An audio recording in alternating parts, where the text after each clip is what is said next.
Ambe Mali kunafoni sɛbɛ soba kono nanko mi mako esor. Kunafoni sɛbɛ min do. Abi bo dongo do ntene kata bla jumana. Nabi jamana kono don yɛrɛ kunafonia. Abi wati bo bi esor. Ale be kuranko gɛlɛya kono. Min yɛrɛ la kodɔnnen do jamanaden bɛɛ lajɛlen fɛ ni wati in na. Fɔlɔ depuis kuranko gɛlɛya daminɛna groupe saba de bɛ Amapula. Groupe sabaw la fila bɛ olu tun bɛ baara kɛ walasa ka an ka bureau alimenter courant na.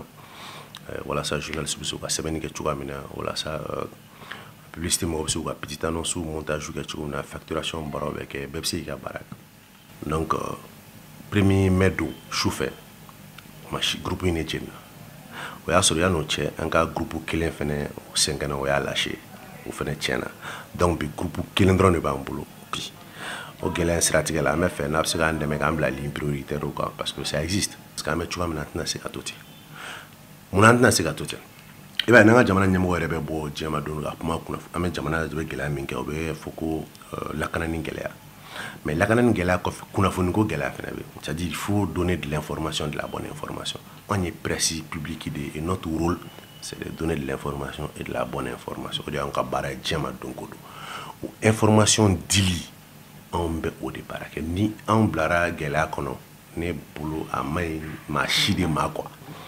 Kada kunafoni di yɛrɛ nafa kan jamana kɔnɔ a ka kan kunnafonidilaw ka bila u ka hakɛ kɔnɔ kuranko la esor ɲɛmaw olu kɔni k'u b'a ɲini fɛrɛ ni dabaliw ka ta ni ka u don ba la teriya la yasa nɔgɔya ka se ka don u ka baaraw la.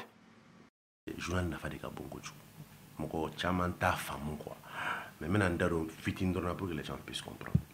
Kunnafoni di sira la journal nafa ka bon n t'a fɔ ka tɛmɛ a bɛɛ kan dɛ mais ka tɛmɛ caman ba de kan mun na journal kelen o kelen jateminɛw y'a yira maa min bɛ journal kelen o kelen kalan a ka ca mɔgɔ 5 ye parce que hali k'i jɔ ka journal 1 lajɛ quoi c'est à dire journal ɲɛfara fɔlɔ lajɛ i bɛ kunnafoniya dɔ de sɔrɔ i bɛ information dɔ de sɔrɔ o fɛ donc o bɛ e kunnafoniya o ye fɔlɔ ye c'est à dire kelen o kelen maa 5 b'a kalan o ye fɔlɔ ye filanan ye jumɛn les statistiques ont montré que jamana in kɔnɔ an ka Mali la maa caman b'i yɛrɛ kunnafoniya radio de fɛ min ka ca ni kunnafoni di bɛɛ o radio sira mais a yira la fɛnɛ radio fɛnɛ olu fɛnɛ b'u ka kunnafoniya bɔ journaux de fɛnɛ kɔnɔ donc n'olu b'a bɔ journaux kɔnɔ olu ka source o tɛ se ka kɛ i n'a fɔ o ye bolo kɔfɛ fɛn ye quoi ka b'o la internet o de bɛna jɔyɔrɔ filanan na o internet fɛnɛ kɔnɔ o journaliste kelenw de bɛ o organe kelenw de bɛ o baara kelen de fɛnɛ bɛ kɛ donc k'a yira ko kunnafoni di la surtout presse écrite a jɔyɔrɔ ka bon kosɛbɛ